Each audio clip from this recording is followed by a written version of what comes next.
ಕಾಂಗ್ರೆಸ್ ಸರ್ಕಾರದಿಂದ ಕತ್ತಿಡಿದು ಕೆಲಸ ತಗೊಳ್ಳೋದು ಈಗ ಅನಿವಾರ್ಯವಾಗಿದೆ. ಮಾಣಿಕ್ ನಗರದಲ್ಲಿ ಬೆಂಗಳೂರು ಸಾಮರಸ್ಯ ವೇದಿಕೆಯ ಪ್ರಮುಖ ವಾದಿರಾಜ ಕಾಲು ಹಿಡಿದು ಕೇಳಿದರೂ ಕೆಲಸ ಆಗಲಿಲ್ಲ. ಆದ್ದರಿಂದ ಕಾಂಗ್ರೆಸ್ನಿಂದ ಈಗ ಕತ್ತಿಡಿದು ಕೆಲಸ ತಗೊಳ್ಳೋದು ಅನಿವಾರ್ಯವಾಗಿದೆ ಎಂದು ಬೆಂಗಳೂರು ಸಾಮರಸ್ಯ ವೇದಿಕೆಯ ಮುಖ್ಯಸ್ಥ ವಾದಿರಾಜ್ ಅವರು ಅಭಿಪ್ರಾಯಪಟ್ಟರು. ಹತ್ತಿರದ ಮಾಣಿಕ್ ನಗರದ ಮಾಣಿಕ್ಯ ಸೌಧದಲ್ಲಿ ಮಾದಿಗ ಮಹಾಸಭಾ ಕ್ಷೇಮಾಭಿವೃದ್ಧಿ ಸಂಘದ ವತಿಯಿಂದ ಭಾನುವಾರ ಮಧ್ಯಾಹ್ನ 1:30ಕ್ಕೆ ಆಯೋಜಿಸಿದ್ದ ಮತ ಬ್ಯಾಂಕ್ ರಾಜಕಾರಣಕ್ಕೆ ವರ್ಗೀಕರಣ ಬಲಿಯಾಯಿತೆ ಶೀರ್ಷಿಕೆ ಅಡಿ ನಡೆದ ರಾಜ್ಯ ಮಟ್ಟದ ವಿಚಾರ ಸಂಕಿರಣದಲ್ಲಿ ಅವರು ವಿಶೇಷ ಉಪನ್ಯಾಸ ಮಂಡಿಸಿದರು. ಈ ಸಂದರ್ಭದಲ್ಲಿ ಸಂಸದ ಗೋವಿಂದ ಕಾರಜೋಳ ಕಾರ್ಯಕ್ರಮ ಉದ್ಘಾಟಿಸಿದರು. ಶಾಸಕ ಡಾಕ್ಟರ್ ಸಿದ್ದಲಿಂಗಪ್ಪ ಪಾಟೀಲ್ ಸಭೆಯ ಅಧ್ಯಕ್ಷತೆಯನ್ನು ವಹಿಸಿದರು.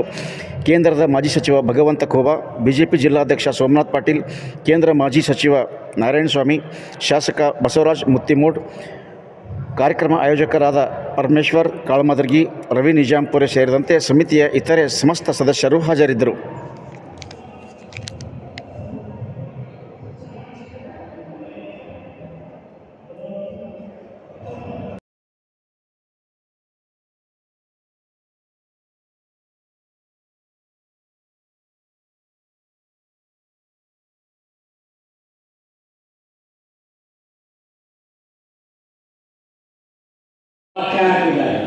ಮತ ಬ್ಯಾಂಕ್ ರಾಜಕಾರಣಕ್ಕೆ ವರ್ಗೀಕರಣ ಏನಾದರೂ ಬಲಿಯಾದ ವೋಟ್ ಬ್ಯಾಂಕ್ ಪಾಲಿಟಿಕ್ಸ್ಗೆ ನಮ್ಮ ವರ್ಗೀಕರಣವನ್ನು ಏನಾದರೂ ಇವರು ಮಿಸ್ಯೂಸ್ ಮಾಡಿಕೊಂಡ್ರ ಅನ್ನುವ ಒಂದು ಹಿನ್ನೆಲೆಯನ್ನು ನಾವು ಯೋಚನೆ ಮಾಡಬೇಕಾಗಿದೆ.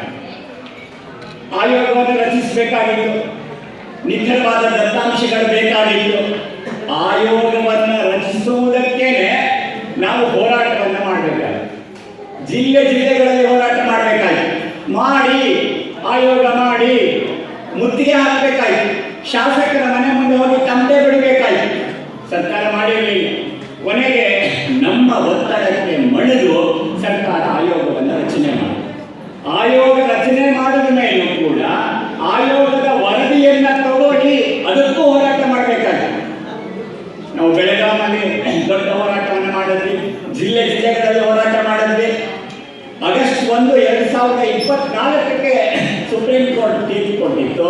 2025 ಆಗಸ್ಟ್ 1ನೇ ತಾರೀಕು 1 ವರ್ಷ ಮುಗಿತಾ ಇದೆ, ಅಕ್ಕಪಕ್ಕ ಎಲ್ಲ ಮಾಡಾಗಿದೆ, ನಮ್ಮಲ್ಲೂ ಮಾಡಿ ಅಂತ ಮತ್ತೆ ಎಲ್ಲ ಜಿಲ್ಲೆಗಳಲ್ಲಿ, ನಮ್ಮ ಬೀದರ್ನಲ್ಲೂ ಕೂಡ ಬಹಳ ದೊಡ್ಡ ಹೋರಾಟ ಆಯಿತು, ಕಲಬುರಗಿಯಲ್ಲಿ ದೊಡ್ಡ ಹೋರಾಟ ಆಯಿತು, ಬಿಜಾಪುರದಲ್ಲಿ ಹೋರಾಟ ಆಯಿತು.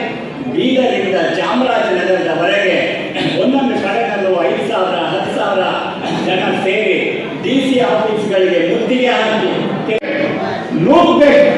ಇಲ್ಲ ಅಂದ್ರೆ ಅವರು ಮುಂದೆನೇ ಹೋಗ್ತಾ ಇಲ್ಲ. ಯಾಕೆ ಮುಂದೆ ಹೋಗ್ತಾ ಇಲ್ಲ? ಅವರು ಯಾಕೆ ಉತ್ಸಾಹದಿಂದ ಮಾಡ್ತಾ ಇಲ್ಲ? ರಾಜ್ಯಗಳಿಗೆ ಅಧಿಕಾರ ಕೊಟ್ಟಿದೆ ಸುಪ್ರೀಂ ಕೋರ್ಟ್, ಆದ್ರೆ ಇವರು ಪೂರ್ತಿ ಮನಸ್ಸು ಹಾಕಿ ಮಾಡ್ತಾ ಇಲ್ಲ ಅನ್ನೋದು ಗೊತ್ತಾಗ್ತಾ ಇದೆ.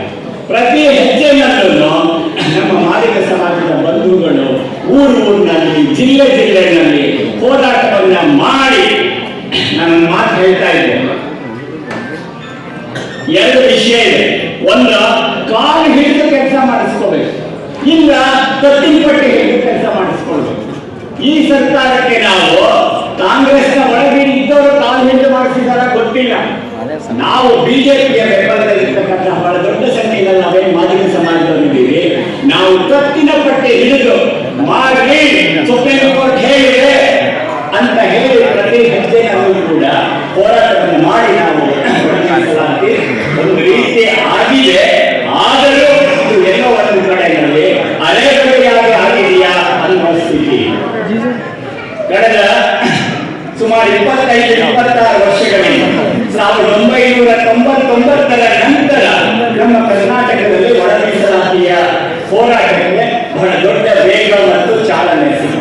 ಎಸ್.ಎನ್. ಕೃಷ್ಣ ಅವರು ಮುಖ್ಯಮಂತ್ರಿಯಾಗಿ ಬಂದರು.